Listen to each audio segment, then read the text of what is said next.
दोस्तों, बड़े पुराने समय की बात है। एक ग्वाला रोज अपने गायों को चराने के लिए बाहर जंगल में जाता था। जंगल में एक संत का आश्रम था। वहाँ संत रोज तप, ध्यान, मंत्र जाप करते थे। ग्वाला रोज संत को देखता था तो उसे समझ नहीं आता था कि ये संत ये सब क्या करते हैं। ग्वाले की उम्र बहुत कम थी कि इन कर्मों को समझने के लिए वह आश्रम में पहुंचा और संत से पूछा कि आप रोज ये सब क्या करते हैं। संत ने बताया कि मैं भगवान को पाने के लिए भक्ति करता हूँ। रोज पूजा पाठ, तप, ध्यान, मंत्र जाप करने से भगवान के दर्शन हो सकते हैं।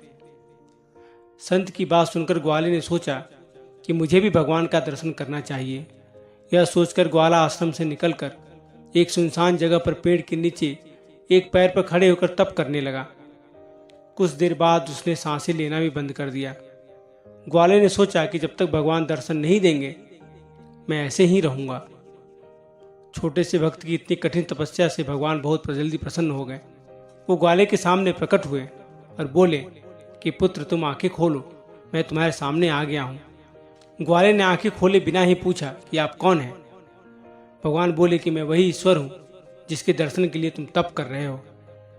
यह सुनकर ग्वाले ने आंखें खोली, लेकिन उसने ईश्वर को कभी देखा नहीं था। वो सोचने लगा कि क्या यही वो भगवान है। सच जानने के लिए उसने भगवान को एक पेड़ के साथ रस्सी में बांध दिया। भगवान भी भक्तों के हाथ बच जाते हैं, वो बच गए। ग्वाला तुरंत दौड़कर उस संत के आश्रम में पहुंच गया और पूरी बात बता दी। संत यह सब सुनकर बड़े हैरान हुए। वे भी तुरंत ही ग्वाले के साथ उस जगह पर पहुंच गए। संत उस पेड़ के पास पहुंचे तो वहां कोई दिखाई नहीं दिया। भगवान सिर्फ ग्वाले को ही दिखाई दे रहे थे। संत ने बताया कि मुझे तो यहाँ कोई दिखाई नहीं दे रहा है। तो ग्वाले ने भगवान से इसकी वजह पूछी। भगवान ने कहा कि मैं उन्हें ही दर्शन देता हूँ जो निस्वार्थ भाव से मेरी भक्ति करते हैं। जिन लोगों के मन में कपट, स्वार्थ, लालच होता है उन्हें मैं कभी दिखाई नहीं देता।